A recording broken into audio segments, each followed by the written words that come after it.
बच्चों को नमस्कार। बच्चों, कल मैंने आपको राजा राम मोहन राय के धार्मिक विचार बताए थे। आज मैं उनके सामाजिक विचारों पर चर्चा करूंगी। बच्चों, जैसा कि आपको पता है कि राजा राम मोहन राय के समय में भारतीय सामाजिक जीवन जो है वो अनेक कुरीतियों से ग्रस्त था। हमारे समाज में बहुत सारी रूढ़ियां जो थी उन्होंने अपना प्रभाव जमा रखा था।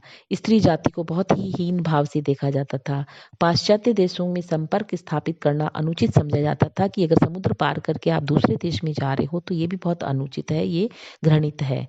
इसके अलावा सामाजिक जीवन जो हमारी है उसमें जड़ता आ गई थी, हीनता आ गई थी, विशृंखलता और कूपमंडूकता समाहित हो गई थी कि है ना। सामाजिक जीवन के इस अंधकार को दूर करने के लिए राजा राम मोहन राय ने विवेक और प्रकाश की ज्योति जलाई।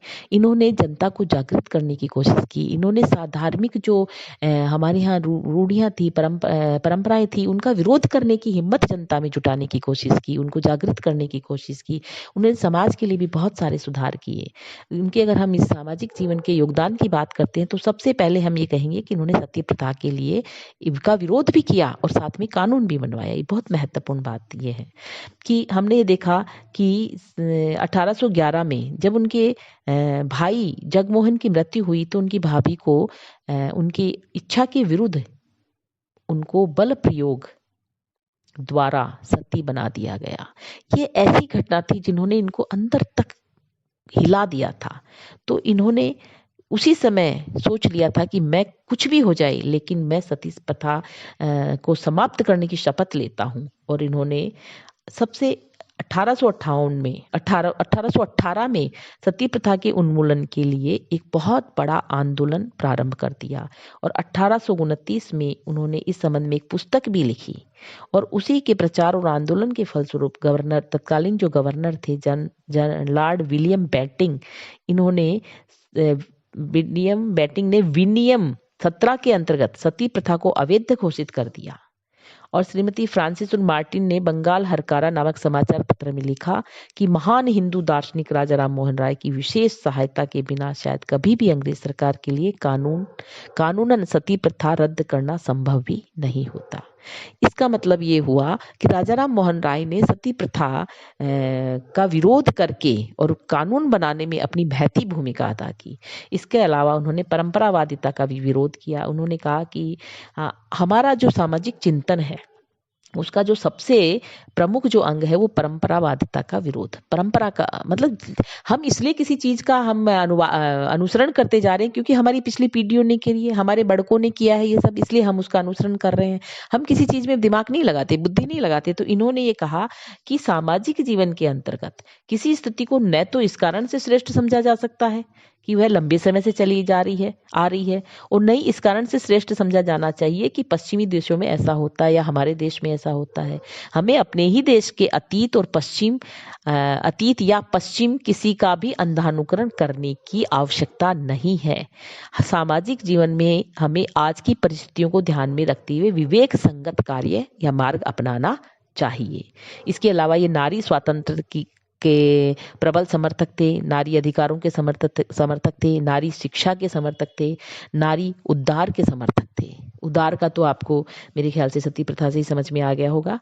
हमने ये देखा कि वो उनका जो समय था, यानी कि राजा राम मोहन राय का जो समय था, तत्कालीन जो भारतीय समाज था उसमें स्त्री जाति को बहुत ही हीन भाव से देखा जाता था और जन्म से लेकर मृत्यु तक इनका जीवन वेदना और पराधीनता में जकड़ा हुआ था। विवेक पुंज राजा राम मोहन राय ने इस सत्य को समझा और स्त्रियों की स्थिति में सुधार करने की बात कही। उन्होंने कहा कि स्त्रियों की स्थिति में सुधार लाए बिना इस देश का विकास भी संभव नहीं है। उन्होंने क्या किया कि स्त्रियों की दीनहीन स्थिति को समाप्त कर उन्हें स्वतंत्रता की दिशा में आगे बढ़ाने का निश्चय किया। उन्होंने इस बात को भी इनकार कर दिया कि स्त्रियां पुरुषों की अपेक्षा मंदबुद्धि है।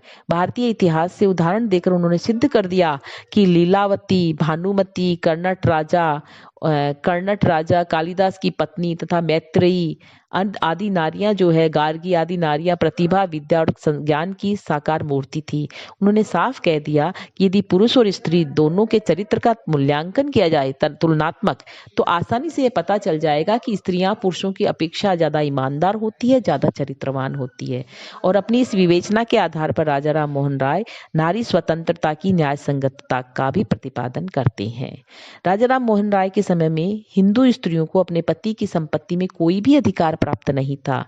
बच्चों, ये बहुत महत्वपूर्ण बात है। उन्होंने इस अन्यायपूर्ण स्थिति की कटु आलोचना की। उन्होंने 1822 में एक विद्वतापूर्ण लेख लिखा जिसका शीर्षक था हिंदू उत्तराधिकार विधि पर आधारित स्त्रियों के प्राचीन अधिकारों का आधुनिक अतिक्रमण।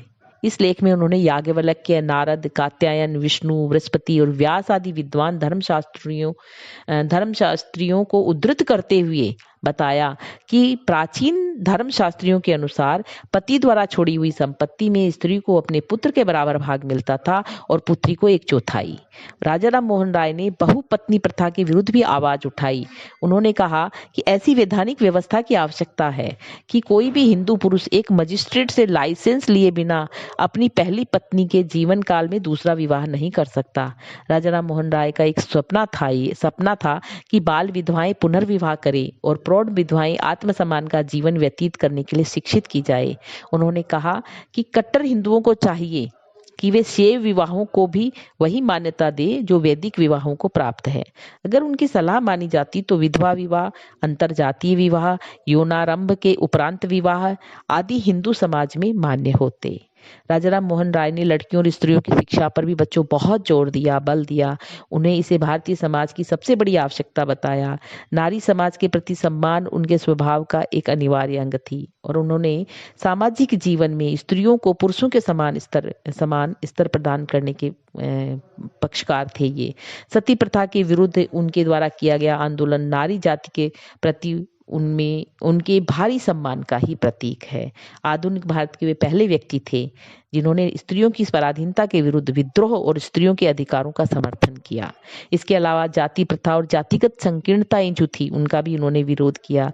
हिंदू समाज अनेक जातियों में बटा हुआ था और अनेक इकाइयों में विभाजित था और ये जातियां जो है उपजातियों में भी विभाजित हो गई, जिससे सामाजिक जीवन में अनेक संकीर्णताओं ने घर कर लिया था। राय ने जाति प्रथा के विरुद्ध प्रचार किया और दृढ़ विश्वास व्यक्त किया कि हिंदुओं की राजनीतिक कमजोरी और परिणामतः पराधीनता का कारण उनमें असंख्य जातियों उपजातियों का होना भी है। जाति प्रथा का विरोध करते हुए राय ने 2 बातों पर बल दिया। जाति का आधार जन्म नहीं कर्म होना चाहिए, जैसा कि हमारे यहाँ पे मनुस्मृति में कहा गया है।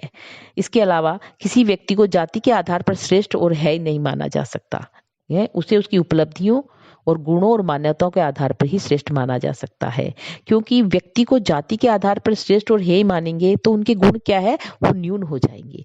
इसलिए बच्चों, इन्होंने जब हम इनके सामाजिक विचार पढ़ते हैं तो हमें सीधा सीधा पता चलता है कि इनके ही अथक प्रयत्नों के परिणाम स्वरूप ही हमारे यहाँ सती प्रथा विरोधी जो है, सती प्रथा जो है वो अवैध घोषित हुई। इसके अलावा हमारे में जागृति पैदा हुई जो राष्ट्रीय आंदोलन का आधार बनी। धन्यवाद बच्चों।